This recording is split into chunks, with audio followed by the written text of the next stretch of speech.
Bugün herhangi bir haber bültenini açıp Irak kelimesini duyduğunuzda zihninizde anında belli imgeler beliriyor, değil mi? Yani şöyle bir düşünün. Hı hı, kesinlikle. Muhtemelen gözünüzün önüne böyle sarı bir filtre, işte tozlu çöller, bitmek bilmeyen siyasi krizler, sınır ötesi operasyonlar falan geliyor ve maalesef sadece savaş kalıntıları canlanıyor zihnimizde. Evet, tam olarak medyanın bize yıllardır sunduğu o klasik tablo. Aynen öyle. Sanki bu coğrafya sadece son 50 yılın askeri raporlarından ibaretmiş gibi bir yanılsama içindeyiz. Ama size çok çarpıcı bir çelişkiden bahsedeyim. Şu an bu derinlemesini incelediğiniz o akıllı telefon var ya, işte onun içindeki mikroçiplerin çalışmasını sağlayan matematiğin kökleri buraya dayanıyor. Hatta kolumuzdaki saatin zamanını 60'ar dakikalık dilimlere bölmesi bile. Ah evet, zamanın 60'lık sisteme bölünmesinin kökleri bile tam da o haberlerde gördüğünüz tozlu topraklara, yani Irak'a dayanıyor. Bu gerçekten de modern insanın zihnindeki en büyük çelişkilerden biri aslında bakarsanız. Önümüzdeki bu devasa kaynak yığınını incelediğimizde benim de en çok dikkatimi çeken şey bu oldu. Değil mi? Çok acayip bir durum. Kesinlikle. Yani haritada yapay sınırlarla çizilmiş, işte 46 milyonluk o ülke, aslında insanlık tarihinin en büyük sıçrama anlarıyla en karanlık çöküşleri arasında inanılmaz bir köprü kuruyor. Geçmişin o akıl almaz görkemiyle modern zamanların trajedileri aynı toprağın katmanları arasında böyle iç içe geçmiş durumda. İşte tam da bu yüzden bugünkü incelememizin misyonu bu katmanları aralamak. Sadece çatışmalarla dolu bir ülkeyi değil, medeniyetin beşiğinden, bilimin altın çağına ve oradan da bugünün o karmaşık Orta Doğu denklemlerine uzanan süreci masaya yatıracağız. Çok da derin bir konu aslında. Kesinlikle. O yüzden hazırsanız siyasi ideolojilerin, işte sınır kapılarının, hatta ulus kavramının bile ufukta görünmediği o çok çok eski zamanlara gidelim. Gidelim bakalım. Kaynaklarda Kuzey Irak'taki Şanidar Mağarası ile ilgili bir bölüm var ki, yani okurken gerçekten tüylerim diken diken oldu. İnsanlığın bu bölgedeki hikayesi beklediğimizden çok daha derinlere uzanıyor, öyle değil mi? Kesinlikle öyle. O mağara günümüzden on binlerce yıl öncesine, yani 65 bin ile 35 bin yıl öncesine açılan bir pencere aslında. İnanılmaz bir tarih. Bölgede bulunan o Neandertal kalıntıları bize sadece bir takım kemik yığınlarından bahsetmiyor. O dönemde hani hayatta kalmanın bile başlı başına bir mucize olduğu o vahşi doğada insanların ölülerini bilinçli bir şekilde toprağa verdiğini görüyoruz. Belki de bir takım ritüellerle beraber, değil mi? Aynen öyle. Çiçek polenleri falan bulunuyor mezarlarda. Bu insan olmaya, hafızaya ve bir arada yaşama duygusuna dair atılmış en ilkel ama en güçlü adımlardan biri. Yani hikaye o topraklarda empatiyle ve topluluk bilinciyle başlıyor diyebiliriz. Ve sonra o topluluk bereketli hilal dediğimiz o coğrafyada bambaşka bir şeye evriliyor. Evet, avcılık ve toplayıcılıktan yerleşik hayata geçiş. Tarıma geçiş, evet. Açıkçası ben kaynaklardaki Mezopotamya, yani şu Dicle ve Fırat nehirleri arasındaki o düzlükler, o bölümleri okurken zihnimde hep günümüzden bir analoji canlandı. Nasıl bir analoji? Şöyle, Sümerlerin sahneye çıkıp yazıyı, tekerleği, matematiği ve organize hukuku bulmasını insanlık tarihinin ilk Silikon Vadisi anı olarak düşündüm. Ha, çok doğru bir benzetme. Gerçekten de bir teknoloji devrimi. Değil mi? Yani taş aletlerden çıkıp yazılı kanunlar yapmaya başlamak olağanüstü bir sıçrama. Fakat aklıma şu soru takılıyor. Yani neden tam olarak burası? Hmm. Dünyanın başka yerlerinde de nehirler var sonuçta. Dicle ve Fırat'ın bu devasa insan zekası sıçramasını tetikleyen özel sihirli bir formülü mü vardı? Sihirli bir formülden ziyade doğanın acımasız bir zorunluluğu vardı diyebiliriz aslında. Bakın, Dicle ve Fırat, mesela Mısır'daki Nil Nehri gibi uslu nehirler değildir. Nil daha mı öngörülebilir? Çok daha öngörülebilirdir. Nil'in ne zaman taşıp ne zaman çekileceğini bilirsiniz. Ama Dicle ve Fırat son derece kaprislidir. Beklenmedik anlarda taşar, her şeyi bir anda yok ederler. Vay canına, yani sürekli bir tehdit altındalar. Aynen öyle. Eğer bu hırçın suları ehlileştiremezseniz, o verimli topraklarda asla tarım yapamazsınız. Sizi yutar. Yani hayatta kalabilmek için o suyu bir şekilde kontrol altına almaları gerekiyordu. Kesinlikle. Peki suyu kontrol etmek ne demek? Devasa sulama kanalları kazmak demek. Setler çekmek, barajlar yapmak demek. Hı hı. Peki bu kadar devasa bir mühendislik işini 10 kişilik, 20 kişilik bir kabileyle tek başınıza yapabilir misiniz? İmkanı yok. Hayır, yapamazsınız. Binlerce belki on binlerce insanın aynı anda böyle senkronize bir şekilde çalışması gerekir. İşte uygarlığı tetikleyen şey tam olarak bu mecburiyetti. İnanılmaz. O binlerce insanı organize etmeniz lazım. Kimin ne kadar çalıştığını hesaplamanız, onlara emekleri karşılığında tahıl dağıtmanız ve bu tahılı depolamanız gerekir. Bir saniye. Taşı parçaları şimdi yerine oturmaya başladı. Bu tahılı dağıtmak ve kaydını tutmak için Yazıya ihtiyacınız var. vay be. Yani yazı edebi bir kaygıdan doğmadı. Dar borçlu depoda kaç çuval buğday var bunları tabletlere kazıma ihtiyacından bir muhasebe zorunluluğundan doğdu. Çok mantıklı. Peki ya matematik? O da aynı şekilde. Kanalların eğimini hesaplamak zorundasınız, arazilerin sınırlarını ölçmek zorundasınız. Sular çekildiğine tarlalar birbirine karışıyor çünkü. Bu da matematiği ve geometriyi doğurdu. Yani Sümerlerin o görkemli teknoloji devrimi bu zorlu coğrafyada hayatta kalabilmek için verilen çaresiz bir mücadelenin pratik bir sonucuydu. İhtiyaç, dehanın ta kendisini yarattı. Harika özetlediniz, aynen öyle. Bu gerçekten muazzam bir bağlantı. Yani icatların anası sadece merak değil, o taşkın suların getirdiği hayatta kalma baskısıydı. Ve anladığım kadarıyla bu topraklarda doğan o organize olma ve bilgi öğretme kası yüzyıllar boyunca zayıflamıyor. Zayıflamadığı gibi aksine katlanarak güçleniyor. Evet, Orta Çağ'a geldiğimizde o ilk kıvılcımların devasa bir aydınlanma ateşine dönüştüğünü görüyoruz. Özellikle 8. yüzyılla birlikte o Abbasi halifeliği dönemi başlıyor. Bağdat'ın altın çağı. Kaynaklar Bağdat'ı o dönemin tartışmasız dünya başkenti olarak tanımlıyor zaten. Beytülhikme yani bilgelik evinden bahsediliyor uzun uzun. Bağdat o dönemde, yani kelimenin tam anlamıyla küresel bir çekim merkezi. Beytülhikme ise öyle sadece eski kitapların tozlandığı, insanların gidip sessizce okuma yaptığı basit bir kütüphane falan değil.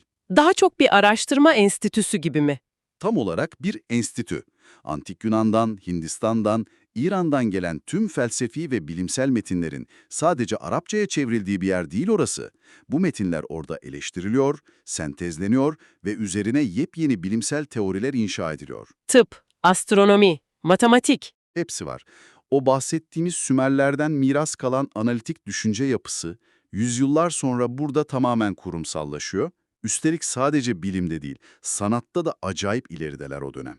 Kaynaklarda Bağdat Okulu diye bir şeyden bahsediyordu, değil mi? Evet, Bağdat Okulu denen bir minyatür ve sanat akımı doğuyor 12. yüzyılda. O döneme kadar çizimlerde sadece donuk, kalıplaşmış, ifadesiz figürler varken Bağdat Okulu bunu yıkıyor. Ne yapıyorlar mesela? İnsanların yüzlerindeki ifadeleri çiziyorlar. Günlük pazar yerlerindeki curcunayı, telaşı, hisleri kağıda döküyorlar. Hayat dolu, inanılmaz bir entelektüel üretim var ortada. Ya o kadar canlı bir tablo çiziyorsunuz ki sonrasında olanları okumak, yani o kaynaklarda o bölümü okumak gerçekten fiziksel bir acı hissettiriyor insana. 1258 yılına geliyoruz. Moğol istilası.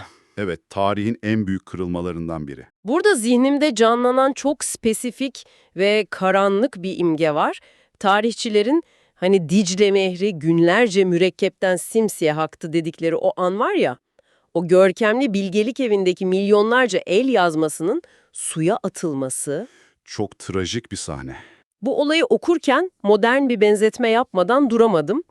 Bu sanki yani bugün dünya üzerindeki tüm veri merkezlerini, internet omurgasını ve bulut sistemlerini tek bir günde hiçbir yedeğe kalmayacak şekilde kalıcı olarak yok etmek, silmek gibi bir şey. Bütün bir insanlık hafızasının suya karışıp gitmesi.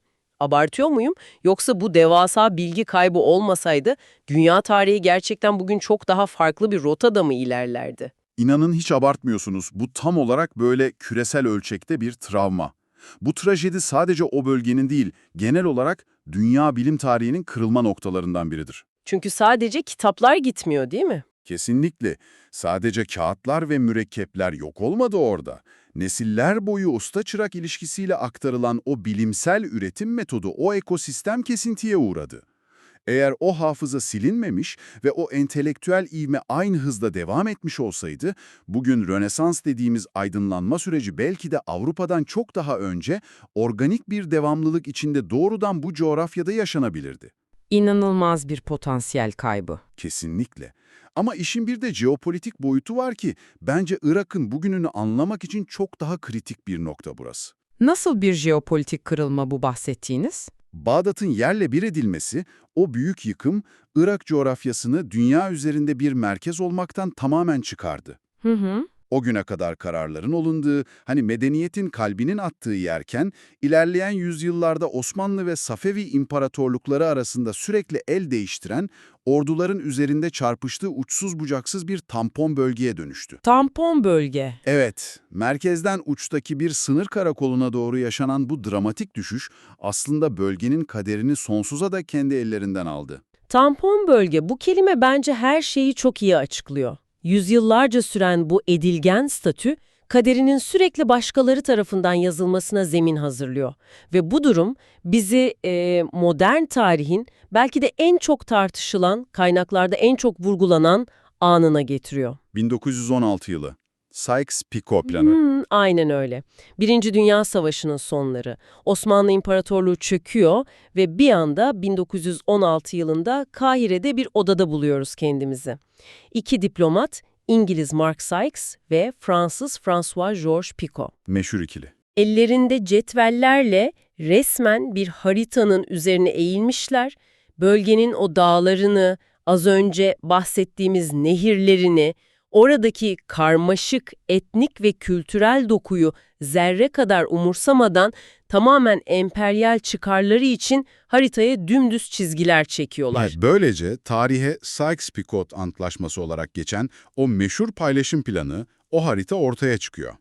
Birbirinden demografik, kültürel ve hatta ekonomik olarak tamamen farklı olan Musul, Bağdat ve Basra vilayetlerini alıp etraflarına tek bir çizgi çekerek Irak adında yepyeni, yapay bir devlet kurguluyorlar. Ya burada araya girmek zorundayım çünkü bu durum bana hep şu analojiyi hatırlatır. Birbirini hiç tanımayan dilleri, inançları ve kültürleri birbirinden tamamen farklı üç aileyi alıyorsunuz. Evet, Onları duvarları veya odaları olmayan tek bir evin içine zorla itiyorsunuz, kapıyı da üzerlerine kilitliyorsunuz ve diyorsunuz ki siz artık bir ulussunuz, hadi içeride huzurla yaşayın. üstelik evin tapusu da sizin cebinizde duruyor. Ha, aynen öyle. Bu inanılmaz bir körlük. Yani gözü kapalı devasa bir pastayı kesmeye benziyor. Gerçekten sormak istiyorum, uzmanı olarak size soruyorum. O İngiliz ve Fransız diplomatlar masada cetvelle çizdikleri bu sınırların içinde Sünnilerin, Şiilerin ve Kürtlerin bir araya gelip sorunsuz, tıkır tıkır işleyen bir ulus yaratabileceğine sahiden inandılar mı? Yoksa bu kaos zaten planın bir parçası mıydı? Yani kaos planın parçasıydı demek ilk başta biraz komplo teorisi gibi duyulabilir kulağa ama stratejik gerçeklik tam olarak buydu. Emperyal diplomasi böyle saf bir inançla iyi niyetle yürümez. Elbette. Kaynaklardaki İngiliz vizyonunu detaylıca incelerseniz, asıl hedeflerinin Nil Nehri'nden Indus Nehri'ne kadar uzanan sarsılmaz bir jeopolitik koridor yaratmak olduğunu görürsünüz. Yani amaç bölge halkına bir devlet kurmak değil. Kesinlikle değil. Asıl mesele Hindistan yolunun güvenliğini sağlamak ve o dönem dünyada yeni fark edilen, önemi anlaşılan devasa petrol yataklarının kontrolünü elde tutmaktı. Anlıyorum. Şimdi düşünün, birbiriyle tarihsel rekabet halinde olan farklı demografik grupları tek bir potada, böyle yapay bir devletin içinde eritmeye çalıştığınızda ne olur? Doğal ve meşru bir siyasi otorite asla içeriden kurulamaz. Ve sürekli olarak dışarıdan bir hakeme, yani o evi kilitleyen dış güce ihtiyaç duyarlar. Kesinlikle. 1920 ile 32 arasındaki o İngiliz mandası dönemi tam olarak bunun üzerine inşa edildi zaten. İngilizler ne yaptı? Ülkenin başına dışarıdan, ta Hicaz'dan Kral Faysal'ı getirdiler. Dışarıdan bir kral atadılar. Evet, ulusal bir kimlik içeriden, yani yüzyıllar süren ortak acılar ve sevinçlerle doğal bir şekilde gelişmedi bu topraklarda. Aksine dışarıdan silah zoruyla ve belirli bir grubun domine ettiği bir Arap ulusçuluğu politikasıyla tepeden dayatıldı. Eğer bir ülkenin genetiğine, temeline bu yapaylıyı kodlarsanız, ilerleyen 10 yıllarda yaşanacak her krizin, her kanlı darbenin tohumunu ta o günden ekmiş olursunuz. Ve o tohumların nasıl kanlı bir şekilde yeşerdiğine modern tarihte maalesef tüm dehşetiyle şahit oluyoruz. Kaynaklar da bunu kronolojik olarak çok net veriyor. 1932'de kağıt üzerinde bir bağımsızlık alıyorlar ama o evin içindeki o 3 aile aslında asla huzur bulamıyor. Bulmaları da çok zor zaten o şartlarda. 1958'de çok kanlı bir askeri darbeyle krallık yıkılıyor, cumhuriyet ilan ediliyor. Ardından 68'de meşhur Baas Partisi'nin devrimi var. İşin ilginç tarafı bu hareket yola çıkarken işte birlik, özgürlük, sosyalizm gibi kulağa son derece idealist gelen sloganlar atıyor. Evet, başlangıçtaki retorik her zaman böyledir. Ama 79'da Saddam Hüseyin'in iktidara tamamen el koymasıyla olay tarihin en katı tek adam diktatörlüklerinden birine dönüşüyor. Ardından 8 yıl süren milyonların öldüğü İran-Irak Savaşı başlıyor. Sonra 90 yılında Kuveyt'in işgali ve peşinden gelen 91 Körfez Savaşı. Durmak bilmeyen bir çatışma döngüsü. Tüm bu askeri kronolojinin detaylarında boğulmak istemiyorum açıkçası. Sormak istediğim asıl şey şu: neden? Dünyanın en büyük petrol rezervlerinden bu adamların ayaklarının altında. Altından adeta siyah nehirler akıyor. Mükemmel tarım arazileri var. Bu ülke neden sürekli ama sürekli bir darbe ve savaş döngüsüne hapsoluyor? Coğrafya gerçekten kader midir yoksa bu potansiyel mi dış güçlerin iştahını kabarttı? Çoğu analistçi buna literatürde kaynak laneti diyor. Ama burada size bir itirazım olacak. Tabii, dinliyorum, nasıl bir itiraz? Şöyle ki, yani petrolün olduğu yerde kan akar yaklaşımı bana hep biraz kolaya kaçmak gibi geliyor. Mesela Norveç'i düşünelim. Norveç'in de inanılmaz petrol rezervleri var ama orada her 10 yılda bir askeri darbe görmüyoruz ya da dış güçler orayı sürekli işgal etmiyor. Petrol tek başına bir lanet olamaz bence. Burada başka, daha derin bir mekanizma işlemiyor mu? Harika bir noktaya parmak bastınız. Gerçekten çok yerinde bir tespit. Literatürdeki o kaynak laneti kavramı sadece yerin altından siyah ve değerli bir sıvı çıkması demek değildir zaten. Sizin Norveç örneğinizdeki kilit nokta kurumlar meselesidir. Kurumlar derken? Yani eğer yüzyıllar içinde oluşmuş güçlü demokratik kurumlarınız, oturmuş, bağımsız bir hukuk sisteminiz ve sağlam, organik bir ulusal kimliğiniz yoksa, işte o zaman yerin altından çıkan o petrol, ülkeye zenginlik değil, felaket getirir. Yani yapay sınırlarla kurulan o kırılgan temel, bir de üzerine gelen o devasa petrol parasıyla iyice zehirleniyor mu? Tam olarak öyle oluyor. Bakın Baas Partisi'nin nasıl otoriter bir rejime dönüştüğüne bakalım. Devlet petrolü yurt dışına satıp devasa bir gelir elde ettiğinde neye ihtiyaç duymaz? Neye duymaz? Vergiye mi? Aynen öyle. Kendi halkından vergi toplamaya ihtiyaç duymaz. Vergi toplamayan, halkına ekonomik olarak muhtaç olmayan bir devletin o halka hesap verme zorunluluğu da kalmaz. Demokratik bir sözleşme oluşmaz. Çok mantıklı. Para doğrudan devlete akıyor. Evet, o petrol gelirleri doğrudan askeriye, istihbarat ve devlet destekli devasa bir güvenlik aygıtı kurmak için harcandı yıllarca. O idealist yeniden diriliş fikirleriyle, sosyalizm sloganlarıyla başlayan hareket, sadece o petrol rantını kontrol edebilmek için her türlü muhalefeti ezip geçen bir polis devletine dönüştü. Gücün yozlaştırması. Kesinlikle. Ve tabii işin uluslararası boyutu da var. Soğuk Savaş döneminde ve sonrasında Irak, o jeopolitik önemi yüzünden hiçbir zaman kendi haline bırakılmadı. Süper güçlerin elindeki o devasa satranç tahtasındaki en kritik, en çok itilip kakılan piyondu diyebiliriz. Bu satranç oyununun en yıkıcı hamlesi de şüphesiz 2003 yılında ABD öncülüğündeki işgaldi. Kaynaklarda bu işgalin sonuçları çok net, tarafsız ve kronolojik bir şekilde veriliyor. Olay sadece istatistiklerin soğuk yüzüyle değil, o ağır insani faturasıyla da ortaya konuyor.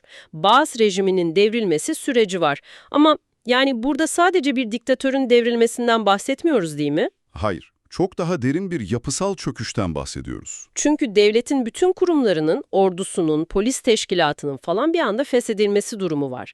Yani zaten o baştan beri yapay olan, zorla bir arada tutulan evin bu sefer de kolonlarının bir gecede tamamen kesilmesi durumu diyebilir miyiz buna? Aynen öyle diyebiliriz.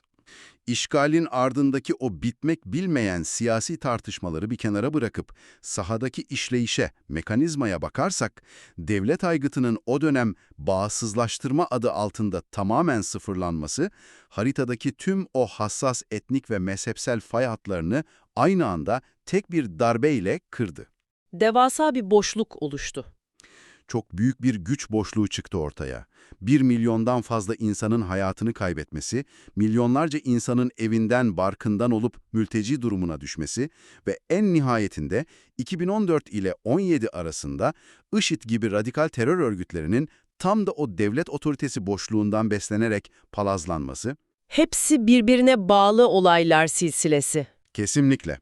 Bütün bunlar zamanında Sykes-Picot'ta çizilen o kırılgan sınırların içindeki yapıyı dışarıdan, aniden ve hiçbir plan program olmadan çökertmenin kaçınılmaz sonuçlarıydı maalesef. İnanılmaz gerçekten bütün bu konuştuklarımız işte darbeler, işgaller, yıkım istatistikleri hepsi birleşince modern medya bize aslında çok dar ve karamsar bir Irak algısı dayatıyor. Sanki orası haritada üzerine böyle sarı bir filtre çekilmiş, sadece tozlu çöllerden, yıkık binalardan ve kavurucu sıcaklardan ibaret bir yermiş gibi düşünüyoruz. Evet, Hollywood filmlerindeki o meşhur sarı filtre. Aynen o filtre.